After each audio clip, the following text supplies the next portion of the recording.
Good afternoon, and blessings. Oh, it's just so good to see you all back here again today. And it is a blessing. It's so nice and warm outside, too. I'm just so surprised. I'm in Plainfield, New Jersey, for all you guys out there in California and all over the place in Ghana, Africa. We're just pleased that you all come aboard and check out what we're trying to do here. And that is trying to keep us real. We are in these great United States of America that y'all have heard about all over the world, but it's going through some trying times. I tell you, this country, though, has made a mockery out of the whole notion of democracy. It was never meant to be a democracy, I tell you. It was designed to be just what it is, a hypocrisy.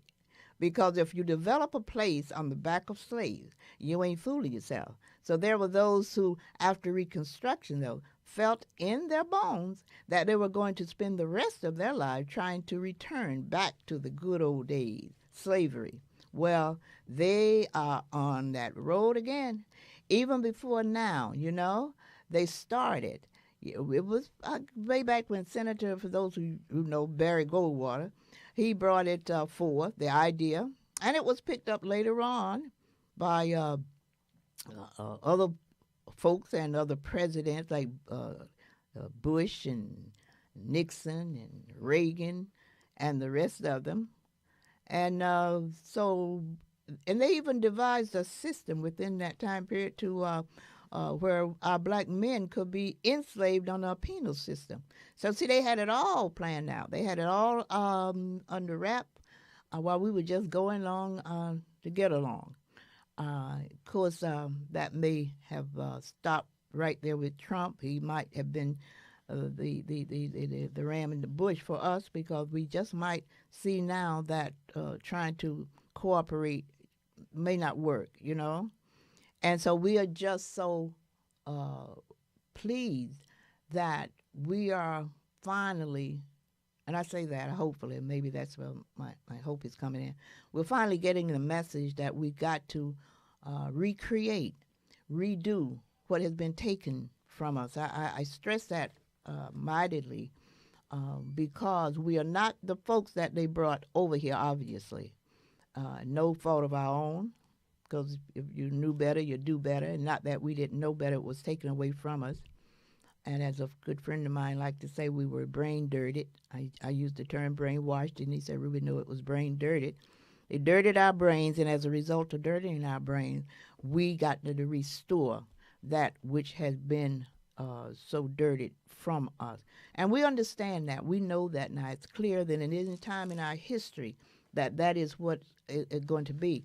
But what bothers me and what irks me is that there's so much we're going through now just to get back to a point of comfort. Well, not comfort. We were never in comfort as African people in this country, but just the point of we're just trying to live. It was brought to me even closer the other night. I'm not a dreamer. I don't dream much, but I had a dream the other night, and the dream was I was in a situation. It was sort of a large room, nondescript. It was just a room full of people, and it was unorganized. But within that room, it's like I saw a senator that I knew from TV. And I found myself in the upstairs area on a platform, and I was speaking. And I looked down at this person who seemed to be a senator, and he beckoned me to come down. And I ignored it because I knew he wasn't a police or anything, so what would he beckon me to come down? But then I continued, and then he did it again. And at that point, something told me I need to come down because this person was a person of authority. And when I came down the stairs, and at the bottom of the stairs to my left, there was a young man, young black African man, and he was like a vendor of sort, but sort of ignored what was happening. It was sort of like he didn't hear, and maybe he didn't. And then as I got to the bottom of the stairs, there was a young man on the right in a vending position, because he was a black man, but he was talking about the inaccuracies of us Africans in here, America. And at that point, I awakened. But what it did to me was this.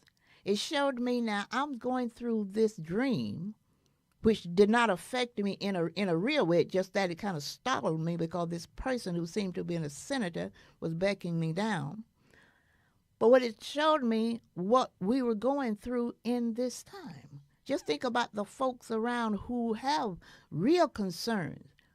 Just think about our brothers and sisters who can't go to school because they think maybe the ISIS will come in and pick them up. Just think about the ones who not dream but have reality following them, knowing that they may be caught at any moment, at any time, any place. And believe me, it's not them anymore. We got to start thinking in terms of ourselves, because they could pick any one of us up and assume that they pretend they thought we were, who we weren't. But by the time we make connection with anything, our parents or whatever, they will have had us across the world wherever they want. So these are times that we got to consider in a whole lot of different ways, different areas of our thinking. It's no safe time.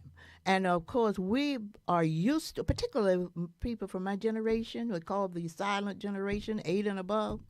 But the good thing about that is at least we have we've been there, done that in terms of having knowledge of what the possibilities of being unfairly judged and being put upon. Many of our younger folks have not gone through this, so they are not conscious of the possibilities, and they're just kind of going along. But so that's what bothers me as an older person, that these younger people really don't know what ended up. They don't know that they're in a precarious position, that they could be picked up anytime. They could be, my little Grand just recently got a tattoo that frightens me to death. Because when they talk about getting people off the street with tattoos just for the sake of it, it could be him or anyone else. So we just got to be doubly serious about our times, our position in these times. And again, as I say, we are going through some serious time, across the board. But what we are going through as adults, and we are going through some, do not compare to what our young people are going through these days. They are like a rutless a boat in the middle of the ocean with no help in sight. They are being bullied. They are being shot at in the schools. They are being bombarded with algorithms that parents don't even know nothing about, which I have developed the largest number of which, of course, as I said, have developed the largest number of black children committing suicide and developing mental health conditions than any time in our history. And you see, I credit that with the malfunction and that malady I call the African slave virus, 401. I coined that phrase because right after this virus came through, 2020, was it? It was such a devastating thing that none of us here on the earth this time had seen, because I understand that might have been one of the last 200 years, but I don't think too many of us are 200 years old. So we had not seen that. Well, I compare that. I use that as a metaphor for the what we went through when we were enslaved.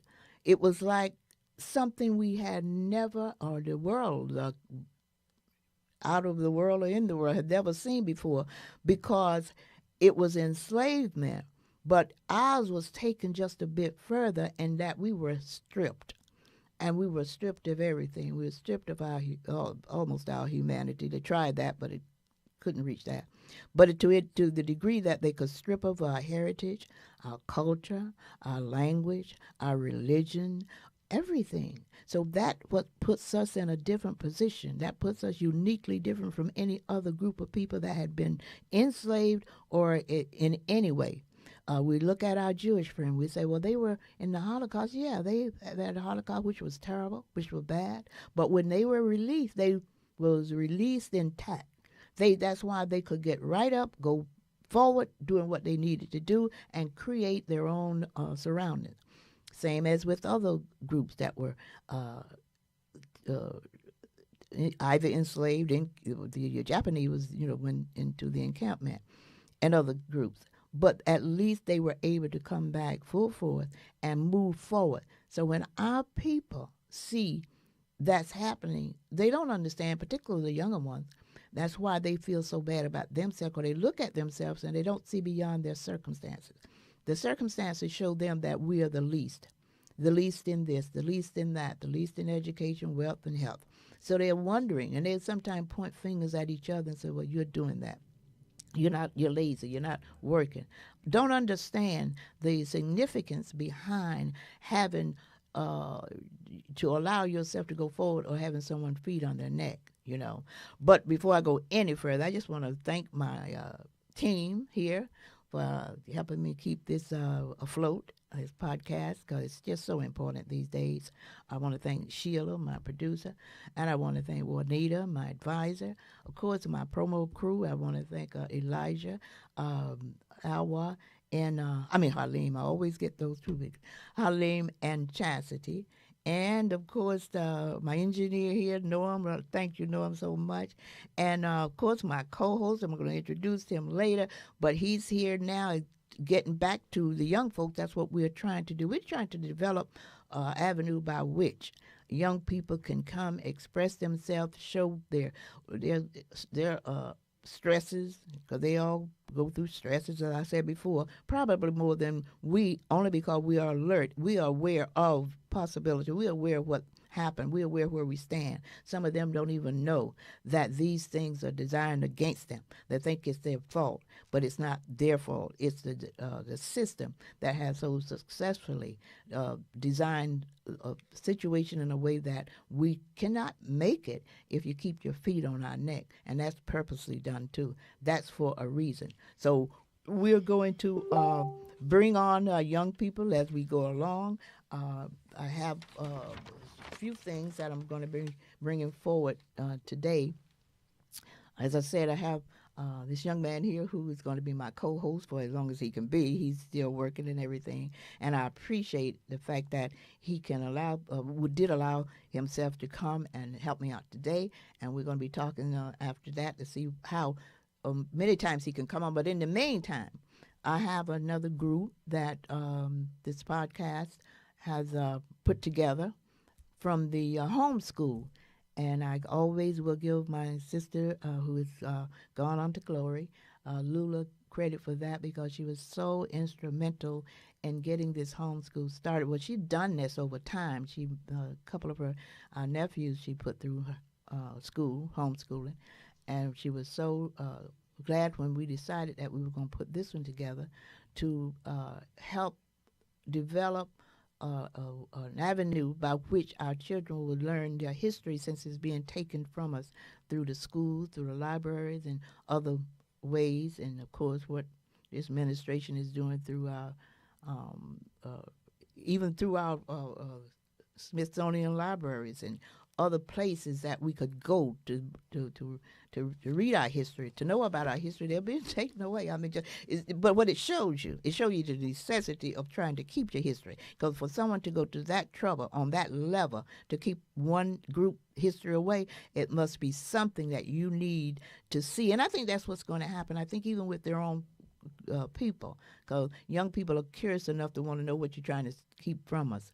And because that is the case, I think we're going to find an onslaught of people who are going to be determined to get all the information that had been taken away from them. Now I'm going to introduce my co-host, young man, and he knows what I'm trying to do, trying to find that name of his. But I'm going to In the meantime, I'm gonna call him what I know him to be, Tristan, and he's gonna correct me. You know, I'm his bonus nana, so he's gonna when it's necessary. So welcome, Tristan. Welcome to. Appreciate it. Mm-hmm. Thank you for the invite. As you said, like, I'm gonna be here as much as I can to support you and co-host this thing with you. Give you a different spin. Get a little closer to the Give mic. you a different spin off of a younger version. Because you know, whether the older generation knows it or not, we're very informed. You know, this is actually, you know, the time of enlightenment where, you know, it's really not possible to hide too much information. So a lot of us are informing ourselves so that we can do our best to fight back with knowledge.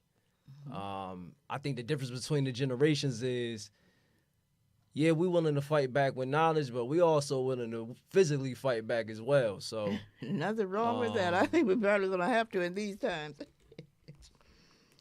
you know, I think that's the only separation that we I know. As far as myself, I'm not lying down. So Yeah. I tell everybody to laugh. I said, I'm probably the scariest person on the planet. I'm afraid of these little inchworms. I'm afraid of these little bugs that go around. I really am. But at the same time, I would go in front of a train to protect my family, my friends. So there's a dichotomy there. I may be afraid on the one end and not on the other, and I think that's the reflection of what we are as African people. We'll fight when it's necessary, and I don't think we're going to go down. Well, we never did, and I want to stress that. Even back in the days of slavery, you hear about the Nat Turners. It was just the one you hear about, but there were thousands who refused to come. And so we always fought, and we always will fight. And what we'll see now on the surface is something unlike we've never seen, and particularly you younger folk just haven't seen this. I tell the story about, I go through different iterations of time in our development. I missed slavery by a minute. I missed the Reconstruction by a minute. But I was right there in Jim Crow. So I know about Jim Crow. I was in that era. I was in the era where I'm a Southerner from the South, from Florida. And when I came up in 61, I think it was 61, you could not, a particular black man could not walk on the same side of the street as a white man in some areas. You looked up and you saw a white man, you better get on the other side. So, you know, we know what has been the system. I know what has been the system. Younger folks really don't. They just heard about it, and they're not allowing you to know your history, so how would you know? So you just assume that some of this stuff you see is just, you know, like new. No. This is a continuation of what they have done and still trying to do. So to the extent that my generation, have done a great fight along the way to get you all to where you are, that's why it's so necessary that I continue. Because, see, I could be anywhere. This is something that I do because I want to leave a legacy that my forefathers and my foreparents, my ancestors have left me to walk on a smoother road. So we, as the elders, and I was trying to leave a legacy so you can walk on a smoother road than what we have been able to do. But it seems like with this, I don't know, this new administration, they say it's going to bring you all the way back to where you were. So when we talk about young people and the fact that now you see more suicide, what you think might be the problem and solution? The cause of younger people having suicides, I think that social media plays a major role in that. You know, just seeing the imaging and things of that nature, where, you know, people body shame, and, you know, just you have a unlimited amount of freedom of speech these days, and then yet you don't. So I think that may be a major role. Bullying as well. All of these things are factors of how, in my opinion, soft these children are being raised these days. Because when I came up in my time was, you know, if you got into a fight, we shook hands, or we kept fighting. You know, I had a neighbor, you know, basically like a family member. He lived up the street from me. We used to play basketball all summer and fight all summer. He's one of the closest friends I have, right? These kids nowadays want to shoot you if you have a fight. Oh yeah. Or shoot you if you shoot you so they don't have to fight you. So it's just a coward culture. Yeah. And it all stems. See, what I'm trying to do at this podcast, I try to start from a point. And if you notice, I always bring it back to when. I talk about the stripping, and I talk about that often. I want people to get that and understand that. We are not what we are.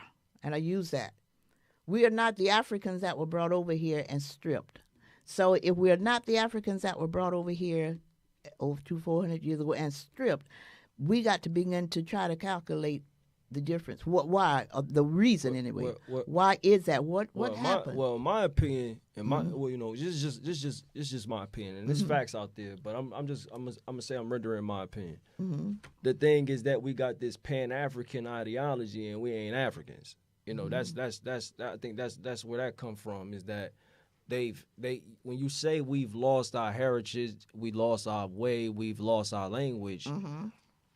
I believe that. I just don't believe that language is African. I think because we've lost all of that, and we've lost our land and our rights on this continent, because this is our home continent. We are aboriginals to the Americans or the Americas. That it was easy to feed us the African American. That's a relatively new terminology. That's a 60 terminology. There was no African American nationality or what would be known as a race before the 60s of integration and the civil rights. Right. And that's why I say on this podcast here, someone asked me when I first started, they said, what, you should have a debate. So it should be a debate format. But that's one of the reasons I don't have a debate format here.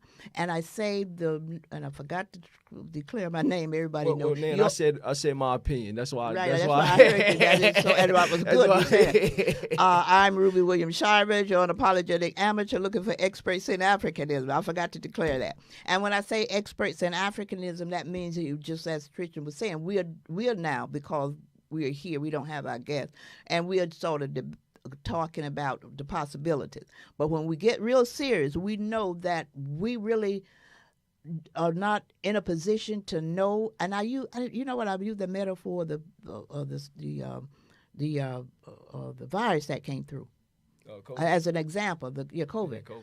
I said when that virus came through, it was so different from any other virus. Not that we knew a lot about any virus. I wouldn't have been able to tell you about the flu too cool. But to the extent that none of us was qualified or expert in that virus, and we understood that early on, because that's why after about 2 million people were killed and everything, we started running we didn't go for the experts. We didn't go for the celebrities. We didn't go for the rich folk. We didn't go for anyone other than those people who said they had studied the virus. We went to those folk because we know they would give us a better explanation as to what that virus was, to identify it, to define it, to describe it, and to tell us what that virus, how they could cure it, right? So this podcast here actually is just on that, basing it on that concept. And I even coined the phrase African Slave Virus 401, because I consider what we are going through and went through and brought over here sort of as a virus, if I could use the metaphor. You think about it as a virus. We were brought over here, we were stripped, and that's what made us different from any other group of people who had been, in any way enslaved. We were stripped of our heritage, our language, our culture. That has to mean something. So when that happened, we became a different people, really, when you think about it. My 5th book was supposed to be Damaged Goods, Made in America. We was damaged. We might not have conceived it that way early on, but now I think most of us kind of know that there's been something happen to us because if we're to believe our history. And you know yourself, you read about our history, we were the greatest this, we were the greatest that, we built the pyramids, we're the greatest scientists, we were the greatest mathematicians, we were this. So if that were the truth, and I believe it's the truth, then what happened? We have to come to the conclusion of something apparently must have happened Now, then we have to come to another conclusion. Since I haven't studied in depth that particular line of study, I would not know. That's why I say experts in Africanism, and meaning that, and I've always said I think it maybe take these three elements to get this done. It's going to take the faith-based person, the one who not just faith-based but know the history of the whole thing around Africa and the inception of it. We're going to take the historian, the person who have studied in, out, around, and about our history from the time God created us and placed us in Africa and we came here, we were brought here and stolen, and our psychologists. Because enough you know the psychology of what that did to a people, you just whistling Dixie, really. Because you got to be a reason. It's same as with this virus. We didn't know, and we didn't know the result. We didn't know what to expect. We didn't know the implication behind all the things that we had to go through to secure ourselves. Well, the thing is, I don't know at that point in time in history whether the European knew that, but they knew. The male are responsible for different traits that they give their children when they fertilize the egg. So, eye color, hair, your nose, things like that, characteristics that you get from your father, right? But also genetic trauma is one of them that you receive from your father. Genetic trauma. Well, can you imagine the trauma that the fathers have through slavery and how it manifests itself now? Genetic trauma. So, it plays many roles throughout our whole time. Our whole time of our people. But like I said. Yeah, it's a complicated type of situation that we find ourselves in. What I'm trying to bring through this podcast is, and sometimes I know it's a little probably not convoluted. It's just a little confusing in that we may never have thought of it that way. When I say we, some of us, obviously some of us have. We have people like Dr. Joy DeGrouch, who wrote the book Post-Traumatic Slave Syndrome, and of course we have Dr. Francis Cress Wilson, the people, Dr. John Henry Clark. So we have a host of historians who could enlighten us in some way. Now, what we need is the final person, like with the virus, the one that can bring a cure. When you get the ones that can, and I know we have those too. These 3 or 4 people need to get together, not 3 or 4. I mean, there's a group of people need to get together so we can understand how we got to this point. Because it is confusing. Anyone could be confused about, unless you study that. What happened to those folks that were that great? When you speak in regards to how did we get to this point, what exactly in this point are we referring to? Well, we look at our stats, just the 3 that we know. We're the least in education. We're the least in finance. We're the least in health. What happened? Why is that? You know what I'm saying? If we just take those 3 things, and we would have to consider that there may be consequences of what happened to us in slavery. So that's what I'm saying. And so it wouldn't. I mean, how many of our physicians who have their own practice don't have some type of obligation to a system that involves the United States government? But it's not even in regards to their licensing, right? So it's like if you can't trust. Like, to me, I look at doctors, lawyers, and judges, and all of that as they are the politicians. They are the same. You cannot trust them. The oath is not to your physical well-being, it is to the system of earning money, pharmaceutical companies, etc. So anything that involves politics or playing with people's lives in any type of nature is wicked. Oh yeah. See, that's one of the reasons I say that with this podcast, it's not a debate topic format. It's not a debate, because I know that when you get into debates, it's just a matter of opinion. But what I'd be wanting to see, I want to see them experts can tell me some stuff that they studied, not something I tell everybody. I say, I'm an expert in being black, because I be black every day.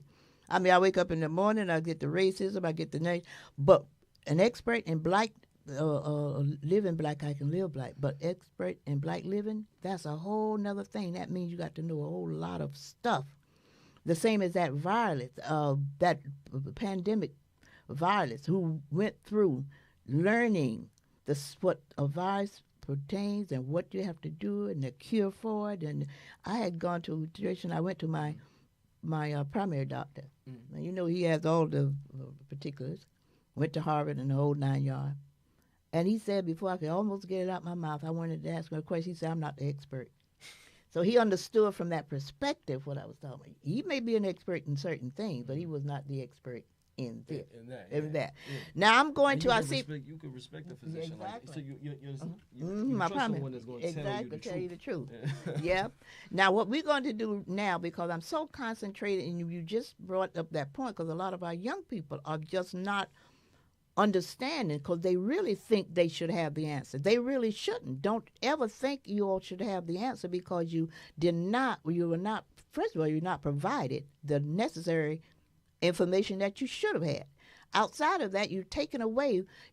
I can tell you at my age, and I'm still not going to tell you at my age, but I can tell you as a silent generation from 80 on, that we were not allowed to my ancestors were not allowed to read. So there's a reason for that. It was against the law to read, you know? So there was a time in our lives that we were not allowed to read, so we didn't know a lot of things. So even that was taken away from us. We got to learn all that. Then when we learn all that, we won't feel bad. We'll appreciate what we know. And because we were not allowed, and compared with people now who were allowed, we still run toe-to-toe and above. So we shows that we are great people, but we are greater than what we even think.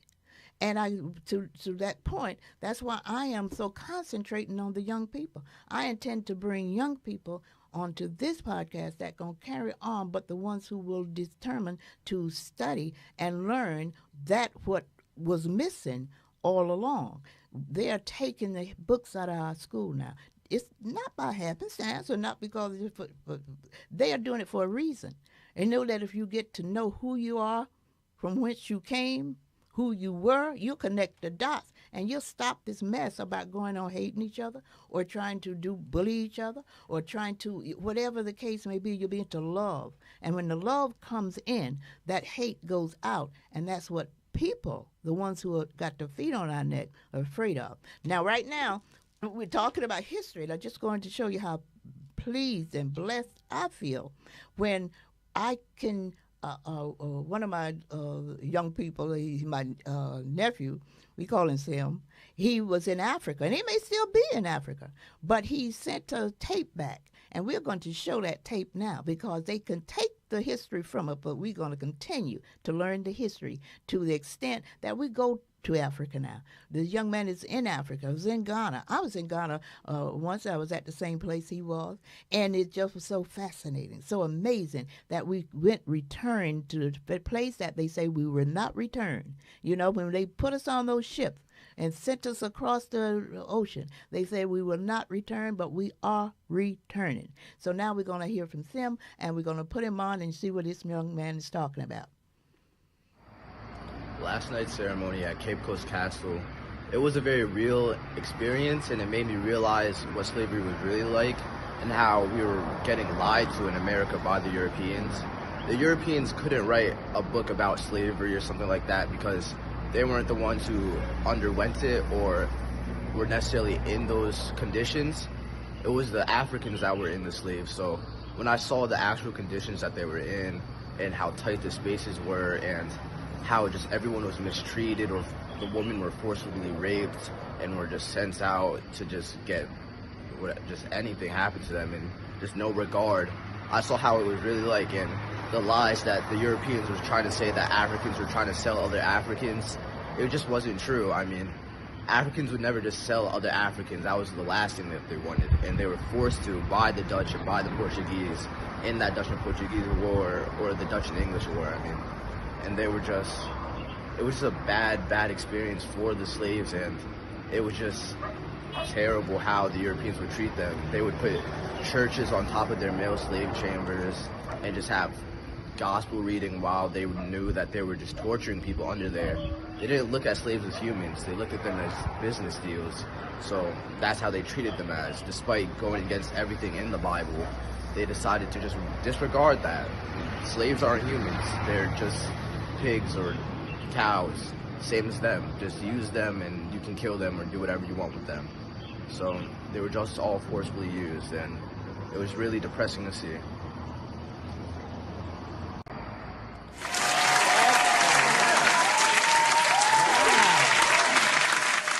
Wow, you see what we're learning. You see what we're learning, and that was so diabolical to have done human beings like that. But one of the things I'm going to correct them on, they knew what they were doing. They knew who we were. There were scientists back in the day, well-bred scientists that made the first announcement that we was inhuman in the books. So it followed them over. By the time they brought us over in the Americas, they knew exactly who they were bringing over. They were bringing the royalties, the kings, the queens, folks who they thought they knew what they were doing. Otherwise, they would never have brought them over here. Now, to keep that going, to show you what we're trying to do at this podcast out here, we're trying to bring that forward to a point where our young people will know who they are, whose they are, and because, as I said before, the statistics just rising in terms of the suicide rate and the mental health disabilities amongst our young people, just off the roof, it's off the chart. So we're going to have this young man, who of course is my grand. I bring them all in. He's going to do an announcement because he's going to get ready for a very serious something that's happening at the very end of this month, and will be happening from here on every fourth Monday. We're going to hear from Elijah Shivers.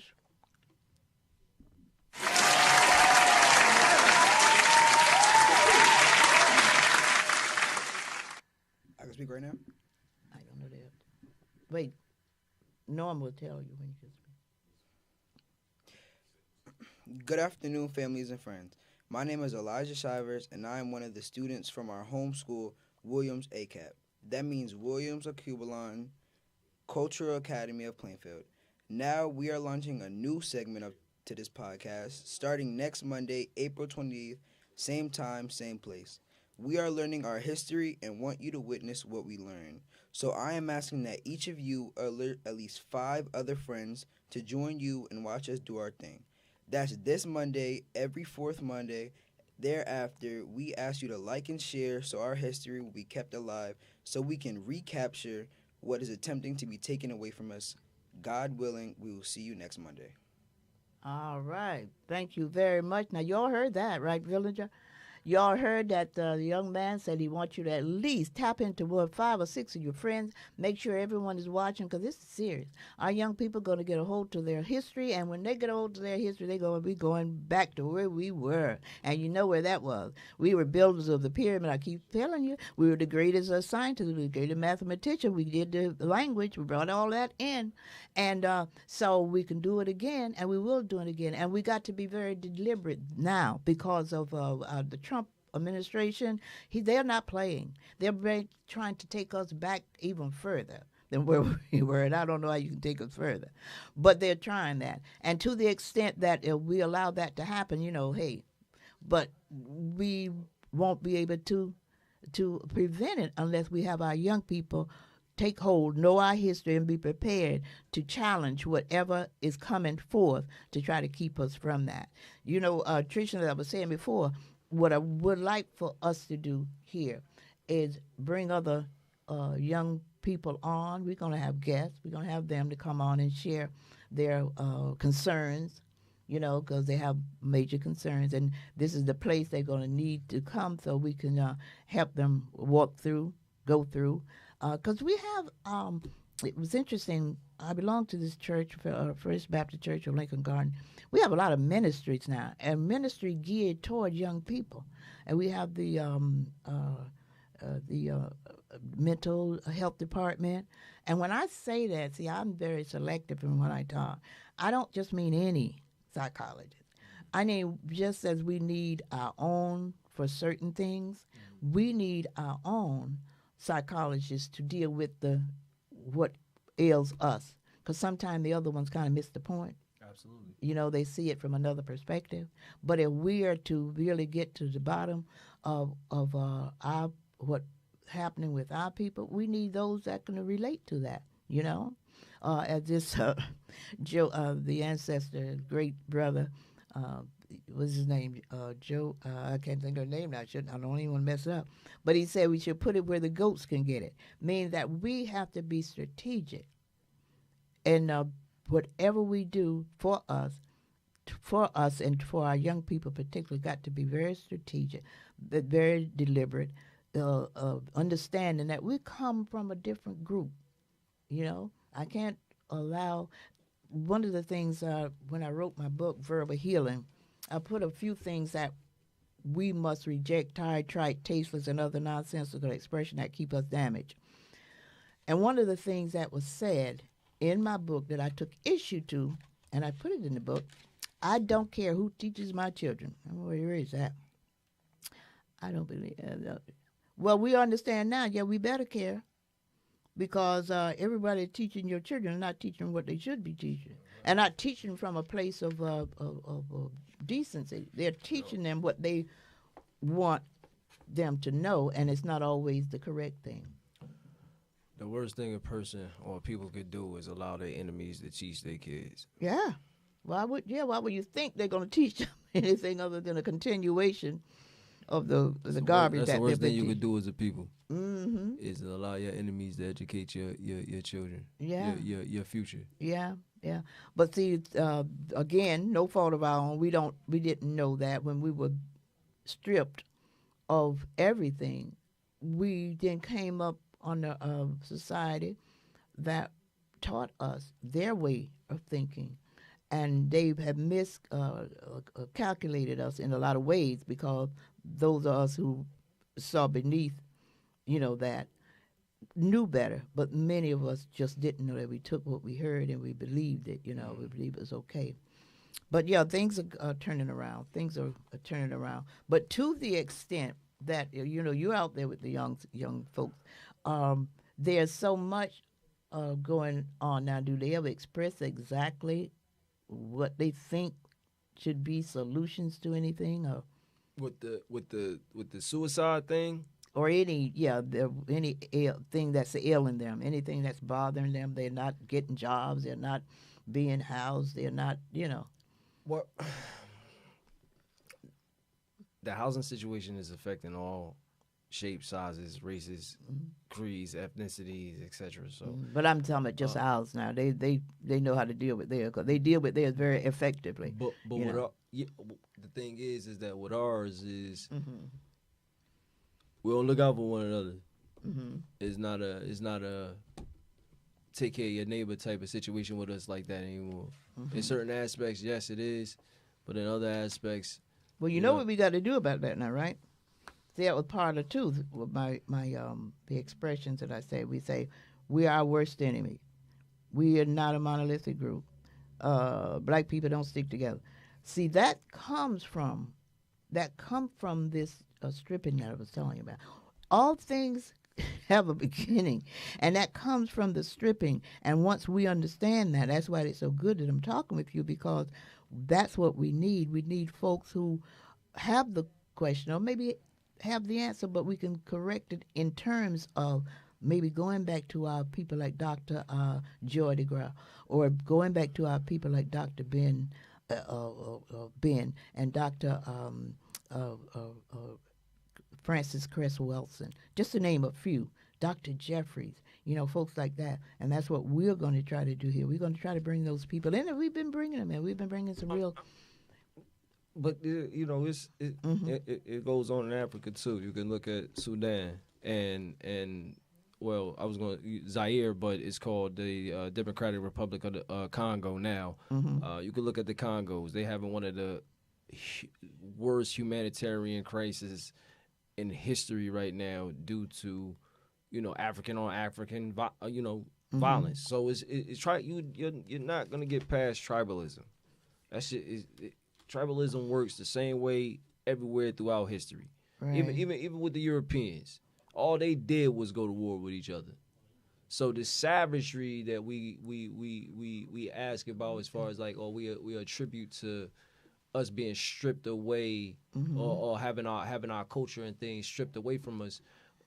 Now we learned this savagery from the Europeans of this country, of these Europeans. This behavior comes from them. Oh yeah, but sometimes some of us don't know that. Some of us have been caught up in thinking that we created all this stuff, and that's because we lost our history. Because if we knew our history, and when you hear me call my folks out here the villagers, I said for a reason, because that's where we were. That was basically how we thought. We came up, and when you hear it takes a village, that's an African proverb that means that we've always thought of ourselves as helping each other.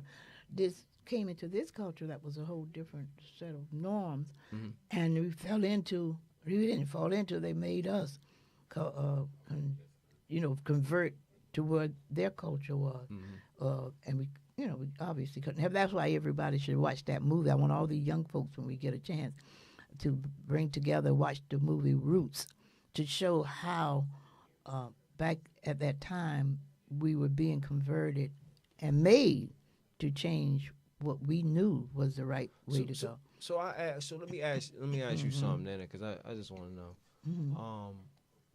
Does it matter who, like so we given a story, like you use, I'm gonna use the example you gave us, like Roots. So does it matter who is the creator of that story? Does it matter who fueled and put that together? Even if, like, Europeans put that together, so why would they tell us? Right. No, that's a good question. I'm just, That's a good question.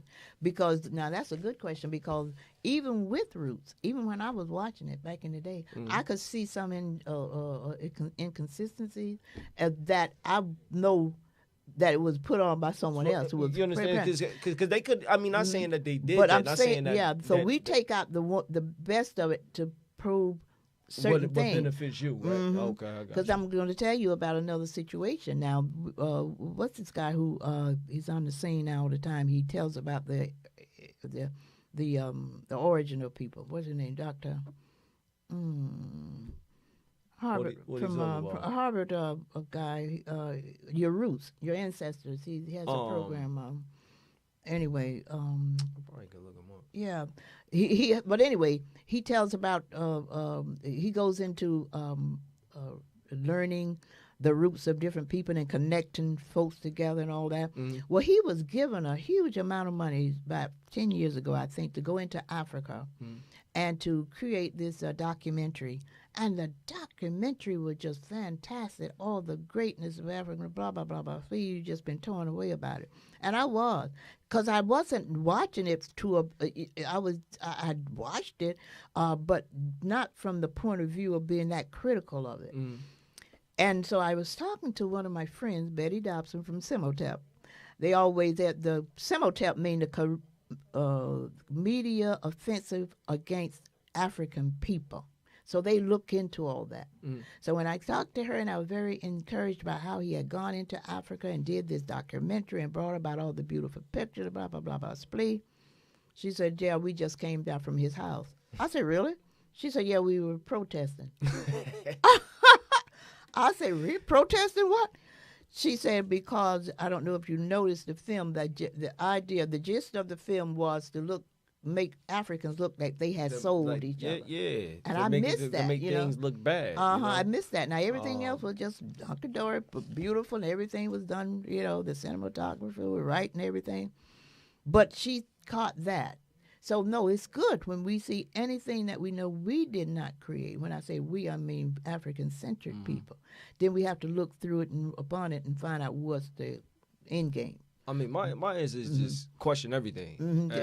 But to the extent that we can take out of some of it something that will prove, even against what they tried to do, prove our point.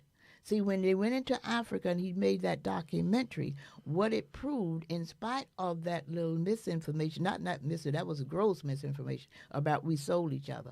We didn't sell each other no more than any. You're going to have outliers in any group, any race. There were people who would undermine the mama if they were given $1. But that's in any group. It's like a Clarence Thomas. We see Clarence Thomas now. Now, 100 years from now, when no one knows, we'll be talking about Clarence Thomas was indicative of the African people. He just was an outlier. He was someone outside of our group of people. And that's what it was with the Africans, you know. And like you was talking about the Africans and what they're doing now, they're suffering from the same system that we suffered from. Let's don't forget that they were not enslaved, but they were colonized. And the colonization brought about the same thing as slavery. It's just that they stayed on their land and colonized and enslaved. We were brought from the land and colonized and enslaved. So we got to always be conscious of that, because no one would do to themselves what we are seeing being done if they knew better. They don't know better. They were brought to a point where they were just made to represent and replicate the Europeans, the ones who enslaved them in the first place. That's the way I see it. But yeah, we got a lot to do. But what I'm trying to do with the youngsters is to put this in front of them, so they will be aware to ask questions, to know that there are things that contradict what maybe they thought, you know, because many of them will tell you that they are not worthy, you know, but they don't know they are worthy. If they're God's children, they got to be worthy. They've been made to not like themselves. You know, they don't like their skin color. They don't like their hair. They don't like the big lips. They don't like the big butts. They don't like the features of who God put them here to be, because this society have painted another picture. The epitome of beauty is the European style. So when we know that, we go according to what we know. And that's why it is so important for our children to now learn their history from a correct point of view. And getting back to the school that we established under Lula was the first instructor. It is called the Williams, as it's still my dad's last name, the Williams Aquivalon Cultural Academy of Plainfield, and Aquivalon is the African name before the European named it Africa, of Plainfield. And what we're trying to do is bring, and what I suggest, and what I'm asking other black parents or folks to do, and many of them are, to just gather your people. It doesn't have to be 100 or 1,000, just one or two, and bring them in to teach them the history from home before they even leave home. That way, when they get out into the world, they can confront anyone or challenge anyone who might disparage them in ways that they know they're not. And that's the idea behind it, because of our young folks who are committing suicide and having the mental illnesses and stuff. It is not by happenstance. There got to be a reason, and if it's so widespread now, it's scary.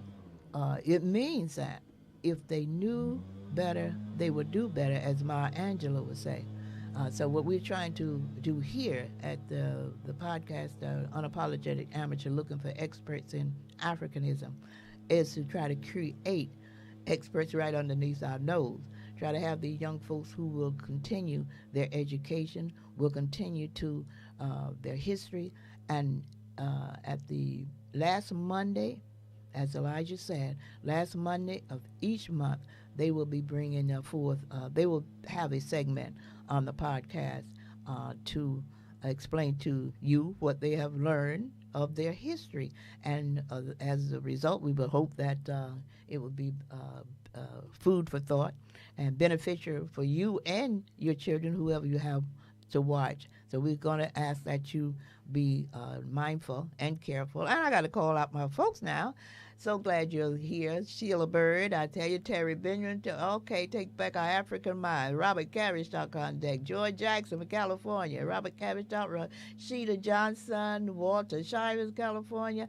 George Jackson, we're not going back. No, we're not. We must continue to fight for our right. Stephanie Stevens on deck. Askia, she's not going to let him back on the show. Oh, I don't know what he's talking about. Walter Shivers, I absolutely disagree with she's not going to oh my goodness, Stephen Bow, George Jackson, absolutely. Dina Robinson, I'm here, Ruby. Okay, Tavia watching from Plainfield. I am so glad. You know what? And I want y'all to share and what else that other thing you call? You know what you're supposed to do, so we can keep. So we can keep it going, okay? Because we know this is necessary. We feel the vibe. We feel when you all call in that you're going to keep things rolling. And our young folks, I'm just so excited that they're going to be coming on the very end of this month, which is next week. So I want you all to help as many people as you can, because that's what it's all about. We want this information that they're going to bring forward to you, to be of service for you and for whomever that you can get to watch it. But in the meantime, I want to say this to you. We're appreciative of you watching this program, and you can watch it, and we want you to communicate to us through that effort. Tell us what you think. If there's any kind of real consideration, you can always email me, rubyshivers158@gmail.com, and I'll try to incorporate it into whatever else I'm going to be saying if you need me to share something that you need sharing. But in the meantime, we are just so pleased again to have you on, and I want to thank the young man from Africa. That's my nephew. I want to thank Sim for providing that video for me. I'm very impressed.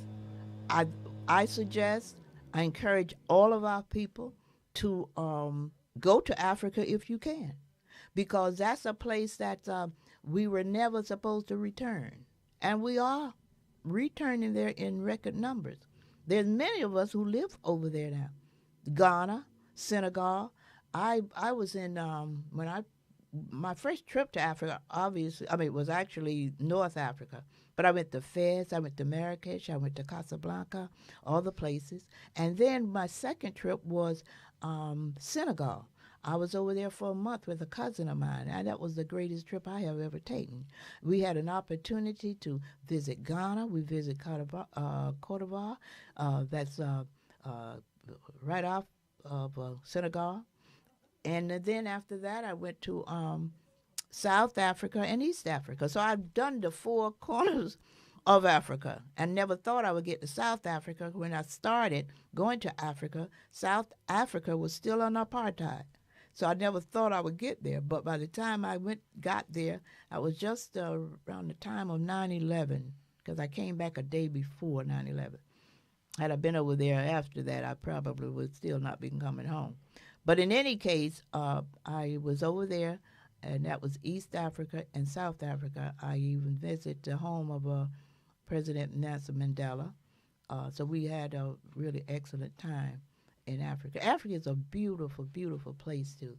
Just beaches galore. There was this pink beach in Senegal that I enjoyed.